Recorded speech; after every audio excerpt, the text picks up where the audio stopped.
buka embassy di sini. Jadi saya pikir Konsulat. pasti. Konsulat. Iya. Pasti. Kalau embassy kan udah level negara. Oh ya, konsulat. Berarti ada kemajuan dan itu akan terjadi gitu. Jadi yang bikin rese ini ya dijemput saja. Jadi kalau karena Indonesia apa? Saya lihat begini ya, Pandi ya. Ustadz itu Gus Miftah itu ya sudah berani terang-terangan gitu loh. Beberapa kali dia ada bicara gitu ya. Maksudnya kalau agama lain itu nggak usah ditutup-tutup gerejanya katanya gitu. Ngapain ditutup-tutup? Beberapa kali dia ada bilang di beberapa kesempatan. Kalau kemarin ini kan masih diem ya, gitu ya. Waktu tahun lalu ya, gitu. Tapi kalau yang sekarang ini dia sudah lebih berani. Ustadznya ini pakai kacamata tua dan pakai topi putih merah, ada merah-merahnya topinya itu. Dia bilang, saya mendukung kamu Anies katanya gitu ya.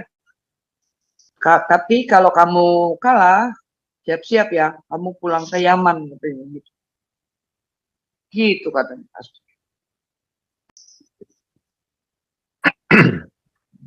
Ya, cuman yang masih rese itu Ibu Suri saja. Nasdem aja Surya Paloh udah cium tangan Pak Jokowi kemarin, cium tangan Pak Jokowi sampai 2 kali. Hari ini Surya Paloh memuji-muji Pak Jokowi, nomor 1, number 1. Iyalah. Harus diikutin. Surya Paloh itu Pak. Mega nggak takut ya itu. Kalau Mega nggak dukung, kenapa? Kalau Mega nggak dukung, terus kapan gilirannya ini ibunya si Teddy, neneknya si Teddy? Kan Menko dulu. Iya, Menko. Dia pernah jadi Menteri.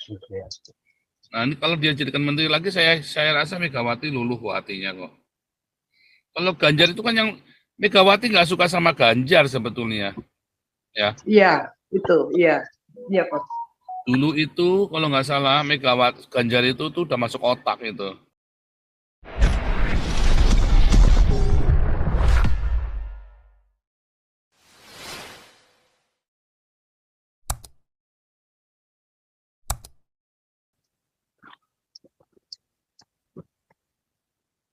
Kenapa Bu Ellen say something? Ya, saya setuju yang tadi Pastor ngomong buka embassy di sini. Jadi saya pikir pasti. Konsulat. Iya. Pasti. Kalau embassy kan udah level negara. Oh ya, konsulat. Berarti ada kemajuan dan itu akan terjadi gitu. Jadi yang bikin rese ini ya dijemput saja. Jadi kalau karena apa? Saya lihat begini ya, Pandi ya. Ustadz itu Gus Miftah itu ya sudah berani terang-terangan gitu loh. Beberapa kali dia ada bicara gitu ya. Maksudnya kalau agama lain itu nggak usah ditutup-tutup gerejanya katanya gitu. Ngapain ditutup-tutup? Beberapa kali dia ada bilang di beberapa kesempatan. Kalau kemarin ini kan masih diem ya, gitu ya. Waktu tahun lalu ya, gitu. Tapi kalau yang sekarang ini dia sudah lebih berani. Dan juga saya lihat, halo? Ya, lanjut. Oh iya, saya lihat itu, ya, siapa Ustadz yang mendukung si Anies, yang pakai topi merah itu, saya lihat ada di YouTube dia bilang begini, saya dukung kamu gitu ya untuk jadi presiden. Tapi kalau kamu kalah, berani nggak kamu pulang ke Yaman gitu. Itu saya lihatnya di TikTok tuh. Saya mau simpan, nggak tahu caranya gimana, itu simpan di TikTok gitu. Dibuka lagi, dilihat lagi, udah hilang. Yang tentang apa? Ada Ustadz yang mendukung si Anies ini loh. Pastor. Dia yang bilang haram hukumnya kalau tidak mendukung Anies. Maksudnya orang Islam ini haram kalau tidak mendukung Anies, katanya gitu. Dan saya lihat ada dia juga, ustadznya ini pakai kacamata tua dan pakai topi putih merah, ada merah-merahnya topinya itu. Dia bilang saya mendukung kamu Anies, katanya gitu ya. Tapi kalau kamu kalah, siap-siap ya, kamu pulang ke Yaman, katanya gitu. Gitu katanya.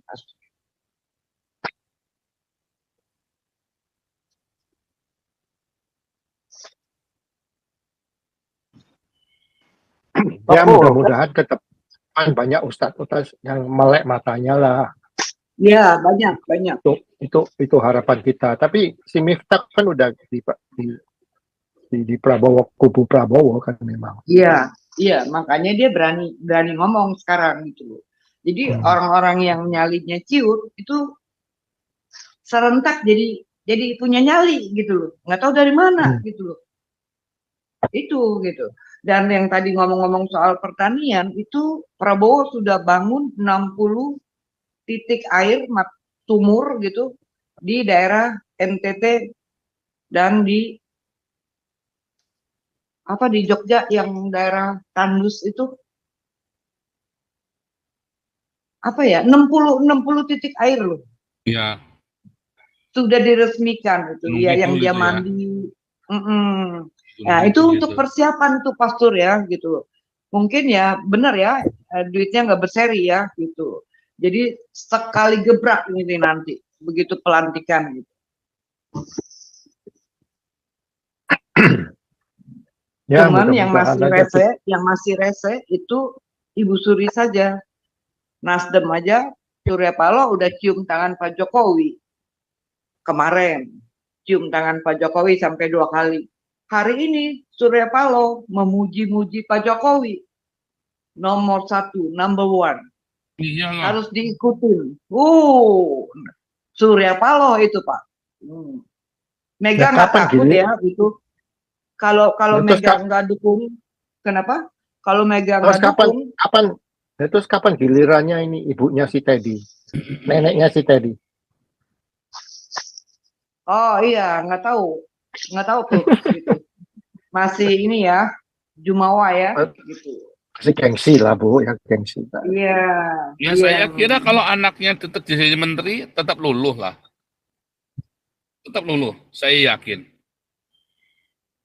Kalau Puan itu dijadikan menteri, Puan kan sudah pernah jadi menteri ya, dulu Menko apa ya dulu ya? Menteri Sosial.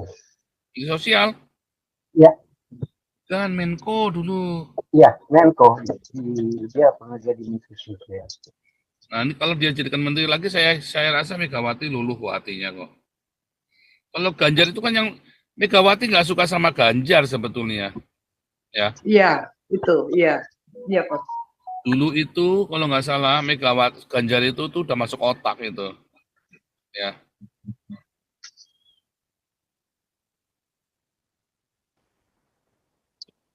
Maunya kan Puan Pastor ya. Iya, entah kenapa bisa naik lagi tuh, entah mengapa. Itu udah masuk otak. Enggak, Bu Ellen, yang seperti saya bilang tadi, bukan dalam sektor pertanian doang yang maju, teknologi juga kan, terus financial, keuangan kan mereka advance, ya kan, terus ke kedokteran itu Israel, ya 2 bulan lalu kan mereka menemukan itu bisa membuat kornea orang-orang buta bisa lihat. Itu dari mana ya? Dari Israel. Jadi kedokteran maju, advance, pertanian maju. Kenapa kita nggak mau belajar dari mereka? Itu loh maksudnya. Pak Andi, salah satu program Prabowo ini ya, ada 10 titik kota di Indonesia yang akan dijadikan kota maju berteknologi tinggi. Bukan IKN tetap ya gitu. Kan itu ibu kota ya. 10 titik kota ada di Sulawesi, di Jawa, di Sumatera ada, di Kalimantan ada, gitu. Pokoknya 10. Gitu. Saya lihat ada itu argumen. Iya, jadi dijadiin semacam estalase negara gitu loh. Jadi contoh soal. Iya, iya. Ya bagus, ya bagus.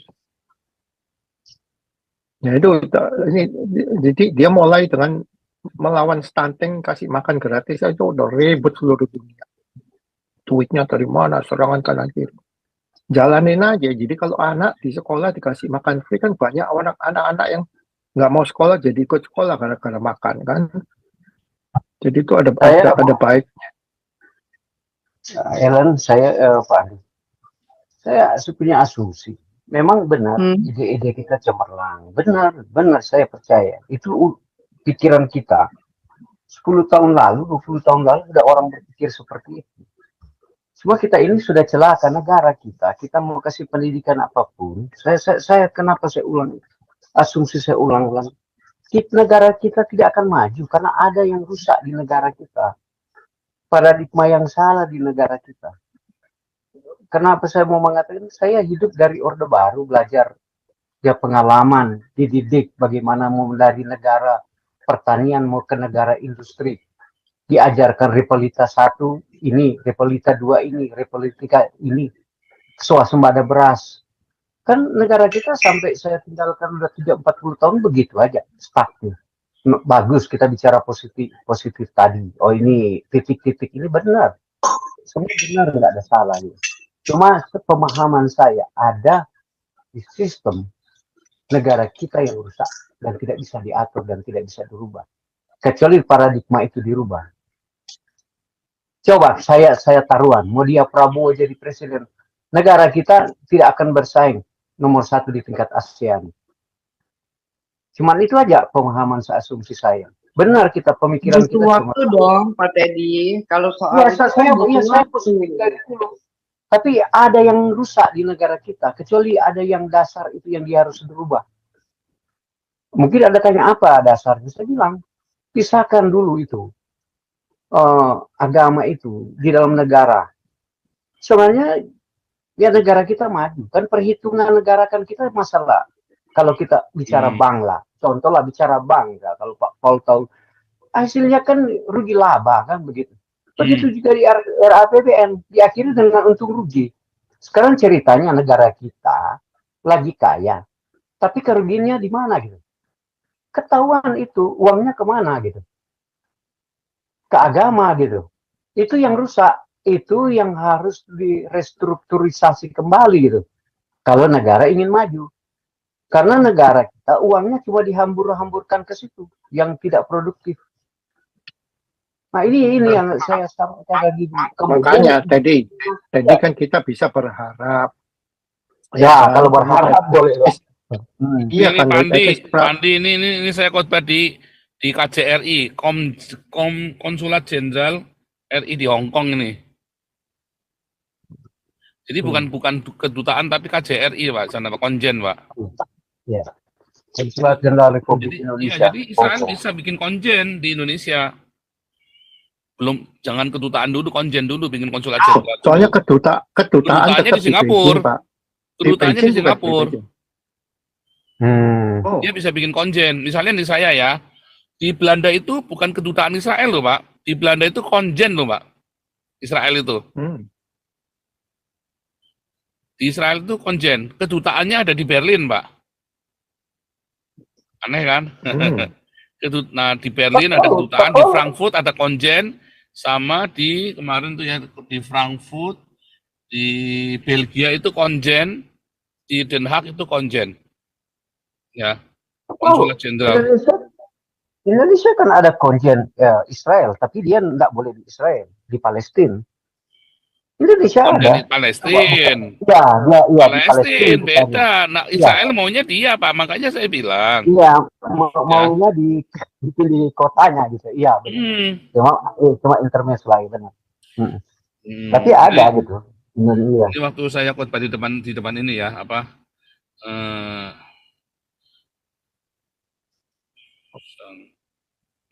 Berlin. Ini yang apa namanya, yang saya waktu di Berlin itu duta besar ya, khotbah. Sebentar ya. Tahun 11 TV One Berlin. Lu kok enggak ketemu?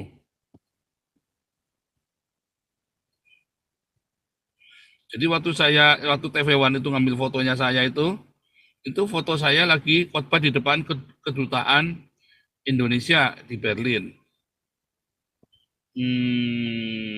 Nggak ketemu ya. Biasanya dengan mudahnya ya. Nah ini saya lagi khotbah, ini yang ini ya.